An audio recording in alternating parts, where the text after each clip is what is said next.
Il fut un temps où le nom Hallyday résonnait comme l'or et la gloire. Johnny, le taulier, un empire estimé à 100 millions d'euros. Jet privé, robe Dior, vacances somptueuses à Saint-Barth, adresse prestigieuse. Laetitia était la reine de ce conte de fées, naviguant entre Los Angeles et Paris avec une aisance déconcertante. C'était une vie sans effort, où la seule préoccupation semblait être le choix de la prochaine tenue de créateur pour un dîner étoilé. Mais ce conte de fées, malgré son éclat extérieur, était construit sur des fondations rongées par le temps et des dépenses inconsidérées. Aujourd'hui, l'opulence a fait place à l'urgence. Le Pacific Palisades est en ruine. La Savannah, le manoir où Johnny a rendu son dernier souffle, a été bradé pour une fraction de sa valeur. La Maserati, les Harley-Davidson, les voitures de collection, tous vendus aux enchères. Le fardeau qui a contraint ses sacrifices? Une dette fiscale qui a atteint, à son apogée, 30 millions d'euros. Une somme astronomique qui a transformé l'héritage de rêve en un véritable cauchemar financier et médiatique. Comment passe-t-on de la jet-setteuse la plus glamour de France à une femme devant liquider sa vie pour payer le fisc? Que contient réellement l'empire de Johnny, et pourquoi était-il si difficile à monétiser? Et comment, après avoir tout perdu, un mari, un passé et une fortune, Laetitia Hallyday tente-t-elle de se réinventer à 48 ans, loin des tapis rouges, en retrouvant l'amour et une nouvelle vocation sur la côte atlantique? C'est une histoire de testament maudit, de bataille fratricide, de feu et de larmes, mais surtout de résilience face à la ruine. Une histoire qui prouve qu'on peut vendre une légende, mais pas son goût pour l'élégance. C'est l'histoire d'une femme qui a hérité d'un empire et de ses batailles. En 2025, parler de la « fortune » de Laetitia Hallyday, estimée initialement autour de 100 millions d'euros, est un exercice de haute voltige financière qui ne peut se résumer à un chiffre. La complexité de l'héritage de Johnny réside dans sa nature majoritairement immatérielle. L'héritage n'était pas un compte en banque regorgeant de liquidités, mais un capital intellectuel et artistique, une propriété intellectuelle perpétuelle. Près de 80% de cette valeur, soit environ 80 millions d'euros, est indissociable de l'œuvre de Johnny. Un flux constant de revenus qui ne s'arrête jamais tant que sa musique est écoutée, diffusée et célébrée. Ce patrimoine inclut son catalogue musical, composé de plus de 1000 chansons enregistrées sur 6 décennies. Il englobe ses droits d'auteur perçus par la SACEM, ses droits à l'image utilisés pour les licences et le merchandising, et les contrats d'enregistrement signés avec les 3 majors de la musique, Universal, Sony, Warner. La marque Johnny Hallyday est une machine à cash posthume. Après sa mort en décembre 2017, la France a été submergée par une vague d'émotions qui s'est transformée en engouement commercial. Son dernier album studio, Mon pays c'est l'amour, s'est écoulé à plus d'1,5 million d'exemplaires en quelques semaines, un record absolu pour le marché français. Ce seul projet a généré plus de 12 millions d'euros de recettes, démontrant l'immortalité commerciale de l'artiste. Chaque réédition, chaque coffret commémoratif, chaque documentaire, du Paradis blanc en 2003 aux versions live inédites publiées récemment, est une nouvelle injection de liquidité. Ce trésor garantit que sa voix demeure à la fois immortelle et rentable. Entre 2019 et 2021, les plateformes de streaming comme Spotify, Deezer ou Apple Music ont joué un rôle croissant. Elles ont présenté son œuvre à de nouvelles générations, générant un revenu annuel d'au moins 3 à 4 millions d'euros. C'est l'or noir, la rente éternelle, mais une rente qui, pendant des années, est restée inaccessible, bloquée par des litiges territoriaux et des structures juridiques complexes, entre le trust américain et la succession française. 2. Le testament de la discorde, une bataille juridique de 2 ans. L'afflux d'argent a coïncidé avec l'éclatement du scandale familial. En 2018, la France a découvert l'existence du testament californien. Rédigé en 2014, il léguait l'intégralité de sa fortune à Laetitia et à leurs 2 filles, Jade et Joy, écartant ses enfants aînés, David Hallyday et Laura Smet. La France fut secouée par ce que les médias ont rapidement appelé le « testament de la discorde », un conflit qui a exposé les failles de la famille Hallyday au grand jour. La bataille juridique s'est articulée autour du conflit entre la loi française de la réserve héréditaire, qui interdit de déshériter ses enfants, et la loi californienne de la liberté de disposition. Pendant plus de 2 ans, les avocats ont mené une guerre d'usure, avec des audiences très médiatisées entre Paris et Los Angeles. L'enjeu n'était pas seulement financier, il était symbolique. David et Laura ne réclamaient pas seulement leur part, mais aussi la reconnaissance de leur statut d'héritier légitime et de leur place au sein de la famille. Les tabloïds ont suivi chaque rebondissement, transformant l'affaire en un feuilleton national, un véritable drame shakespearien sur fond de rock'n'roll. Laetitia, de son côté, a dû naviguer entre deux systèmes juridiques complexes. Elle gérait les propriétés de Los Angeles via un trust américain, tandis que la succession française exigeait une clarification complète des actifs et des passifs. Pendant cette période de litige, les royalties continuaient d'affluer, mais restaient enchevêtrées dans des audits et des saisies conservatoires, rendant la fortune théorique largement illiquide. En 2018 seulement, Laetitia aurait perçu 4,4 millions d'euros de droits provenant des trois majors, un chiffre qui a servi de munition à ses détracteurs. Le dénouement, en juillet 2021, a permis de consolider le contrôle de l'ensemble des actifs sous la gestion de Laetitia, au terme de mois de démarches judiciaires, de transferts notariés et de médiation financière. David Hallyday a officiellement renoncé à toute réclamation, déclarant publiquement « Je veux la paix ». Laura Smet a accepté un accord estimé à 2,5 millions d'euros, assorti de souvenirs personnels de forte valeur sentimentale, dont une photo de Johnny avec sa première guitare, un carnet de paroles manuscrites et une veste en cuir emblématique. Le conflit s'est éteint, mais la fracture émotionnelle, elle, a persisté. Le règlement de la succession a révélé la face cachée et la vérité sombre de l'héritage. Laetitia n'avait pas seulement hérité de la gloire et des chansons. Elle avait hérité d'un fardeau fiscal colossal. La dette accumulée, répartie entre la France et les États-Unis, s'élevait à son maximum à environ 30 millions d'euros. Ce passif financier était le résultat de décennies de dépenses somptuaires, d'un train de vie pharaonique, et de montages financiers bancals visant à optimiser, ou masquer, certains revenus. La vie de rockstar, même pour Johnny, avait un prix que ces structures financières n'arrivaient plus à supporter. Le fisc français a exigé des paiements immédiats tandis que l'IRS américain a lancé ses propres enquêtes. Le rêve s'est transformé en un cauchemar logistique et financier. Laetitia a confié « Je n'ai pas seulement hérité de ses chansons. J'ai hérité de ses batailles ». Au fil des années, le montant de la dette a fluctué.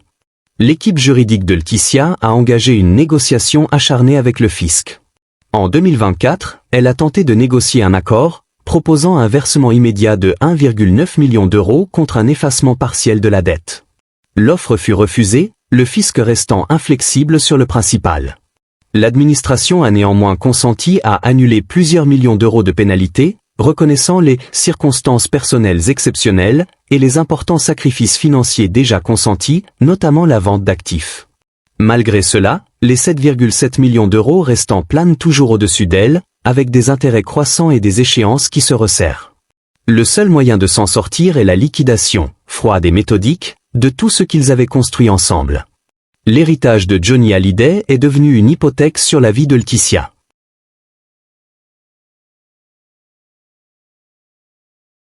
Pour satisfaire les créanciers et le fisc, Laetitia a dû se résoudre à vendre les lieux chargés d'histoire, les symboles concrets de l'empire Hallyday. Le premier coup de poignard fut la villa de Pacific Palisades.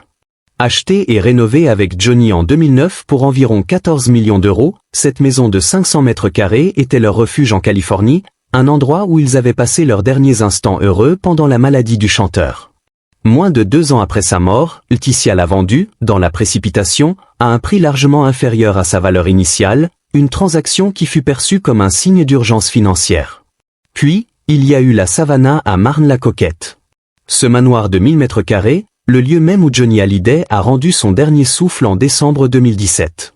Avec son allée majestueuse, son studio d'enregistrement et ses pièces encore imprégnées de sa présence, Laetitia avait juré de ne jamais s'en séparer. Mais le temps et les dettes ont brisé ce serment. En 2025, la demeure, autrefois estimée à 35 millions d'euros, a été cédée pour seulement 8 millions d'euros. Une perte colossale non seulement en termes financiers, mais aussi en termes d'héritage émotionnel. Les fans furent bouleversés de voir ce lieu sacré devenir la propriété d'inconnus. Ces sacrifices immobiliers, loin de se limiter à de simples transactions, ont permis de diminuer la dette, mais ont surtout matérialisé la fin d'une époque. Les murs qui résonnaient de la musique et de la vie de Johnny sont tombés. Laetitia a sacrifié les souvenirs architecturaux pour acheter son droit à l'avenir. La liquidation s'est étendue aux biens les plus personnels de Johnny. Laetitia s'est séparée de la Maserati, de plusieurs voitures américaines de collection, et de ses Harley Davidson personnalisées. Ces véhicules, qui étaient des extensions de la personnalité du taulier et des emblèmes de sa passion pour l'Amérique, sont devenus des monnaies d'échange. L'aspect le plus déchirant fut la vente d'objets intimes. Certaines annonces immobilières incluaient des biens personnels de grande valeur dans les lots de collection pour attirer les acheteurs fortunés. Guitare ayant servi sur scène, veste en cuir portée lors de concerts mythiques, bottes de scène. Ces objets, dont la valeur sentimentale dépassait de loin la valeur marchande, ont été monétisés pour éponger les dettes. L'équipe juridique et financière de Laetitia a dû établir des stratégies pour monétiser la marque Johnny Hallyday tout en minimisant les pertes émotionnelles. La vente fut vécue comme une trahison par une partie des fans, mais pour ses soutiens, c'était un acte de courage et de survie pour protéger l'avenir de ses filles. Comme le soulignait Paris Match, Laetitia ne vend pas des souvenirs. Elle achète du temps. Elle a également dû réduire drastiquement son propre train de vie. Fini les voyages en jet privé et les séjours permanents dans des hôtels 5 étoiles. Elle voyage désormais en classe économique pour les longs trajets et a restreint ses dépenses courantes. Elle décline les invitations à des événements mondains ou à des restaurants de luxe, évoquant des raisons budgétaires, mais aussi le désir d'éviter la mise en scène ostentatoire de la richesse. C'est l'ère du luxe conscient et discret, une transition forcée, mais assumée. Le sort s'est acharné sur Laetitia en janvier 2025.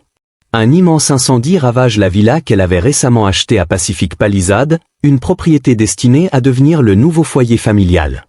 Ce fut la double peine. L'incendie, propagé à une vitesse fulgurante, a tout détruit, ne laissant que des cendres et des ruines fumantes. Le choc émotionnel fut incommensurable. Laetitia a publié un message poignant, « Il ne reste plus rien. J'ai vu notre maison partir en cendres, impuissante face aux flammes qui ont tout emporté. Ce n'était pas qu'une maison. C'était notre refuge, notre renaissance après le chaos du deuil. La perte matérielle est secondaire par rapport à la perte affective et historique.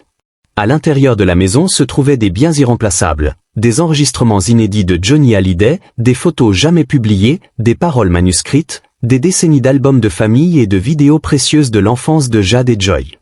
La maison était de surcroît sous-assurée, ce qui a encore compliqué la possibilité d'apurer sa dette fiscale. L'incendie a servi de catalyseur à un changement intérieur. Elle est plus silencieuse, plus introspective, a confié un proche à Gala. Elle a perdu son passé 2 fois. La première quand Johnny est mort, la seconde quand la maison est partie en fumée. La flamme du faste s'est éteinte, mais la flamme de la résilience, elle, s'est allumée. Aujourd'hui, Laetitia Hallyday vit entre deux mondes, sans être pleinement ancrée dans l'un ou l'autre. Après l'incendie, elle s'est installée dans une maison meublée près de Venice Beach. Cette demeure, louée, est moderne et minimaliste, murs blanchis à la chaux, rideaux en lin. Un lieu qui se veut apaisant et familier. C'est une étape temporaire, le temps de se reconstruire et de stabiliser la vie de ses filles. Jade, âgée de 20 ans, est inscrite au Lottie College of Art and Design, où elle étudie la communication visuelle avec une spécialisation en mode et illustration. Joy, 16 ans, est en fin de scolarité dans un lycée bilingue de Brentwood. Les deux jeunes filles sont devenues le centre de gravité de Laetitia, son ancre et sa boussole émotionnelle. Laetitia l'a souvent répété, elles m'ont sauvée. Quand j'étais perdu, elles m'ont donné une raison de me lever, de continuer à me battre. L'éducation et l'épanouissement de Jade et Joy sont sa nouvelle priorité absolue. Malgré la vie qu'elle tente de reconstruire en Californie, la France la rappelle. Depuis la fin 2024, Laetitia passe de plus en plus de temps en Charente-Maritime, sur la côte atlantique. Cette région est devenue son second refuge, principalement grâce à sa relation avec Frédéric Suhan. Frédéric Suhan, homme d'affaires et restaurateur de 45 ans, est connu pour avoir transformé d'anciennes propriétés côtières en établissements haut de gamme. Le couple a rapidement officialisé sa relation par des gestes symboliques. Laetitia a invité Frédéric à l'accompagner lors de son pèlerinage annuel à Saint-Barthélemy où repose Johnny Hallyday. Aujourd'hui, le couple partage son temps entre l'hôtel-boutique de Frédéric et son nouveau projet, la transformation de l'historique hôtel de la plage en un complexe 5 étoiles ultramoderne au bord de l'Atlantique. C'est là que l'on a aperçu Laetitia flânant sur les marchés locaux, dégustant des huîtres ou se promenant à vélo. La possibilité d'une installation en France n'est pas uniquement sentimentale, elle est aussi financière et professionnelle. L'hôtellerie pourrait bien être sa prochaine aventure.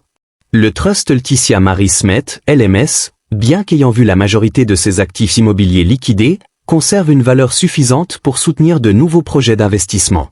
Des amis du couple affirment que Laetitia assiste discrètement à des réunions professionnelles, qu'elle conseille sur le branding et qu'elle participe activement à la conception du futur hôtel de Frédéric.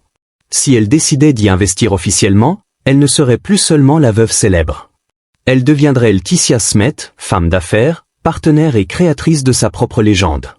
C'est une opportunité unique pour elle de sortir de l'ombre de Johnny et de construire un avenir financier stable, tourné vers l'avenir. Le luxe de Laetitia Hallyday en 2025 est radicalement différent. Le faste a laissé place au glamour discret.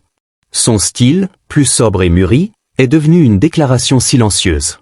Fini les robes du soir tapageuses, place aux silhouettes minimalistes, aux tons terreux, aux accessoires vintage et aux coupes fluides. Elle reste une favorite des marques qui incarnent ce mélange de luxe bohème et de féminité raffinée, telles que Chloé, Isabelle Marant et Dior. En 2024, elle est apparue dans une campagne digitale pour la ligne étoile d'Isabelle Marant. Elle collabore en coulisses sur des collections capsules, apportant son œil expert sur les textiles et les coupes. Côté accessoires, la sobriété est de mise, mais les pièces ont une histoire. Un bracelet porte-bonheur Van Cleef & Arpels, offert par Johnny, ne quitte presque jamais son poignet. La transition est également visible dans son mode de transport. L'époque des Bentley avec chauffeur est révolue. Laetitia n'a conservé que quelques pièces sentimentales, dont une Mercedes 280 SL cabriolet blanche de 1981, un hommage roulant à leur amour. En Californie, elle conduit une Tesla Model X. Ce SUV électrique est le symbole de son mode de vie plus durable et tourné vers l'avenir.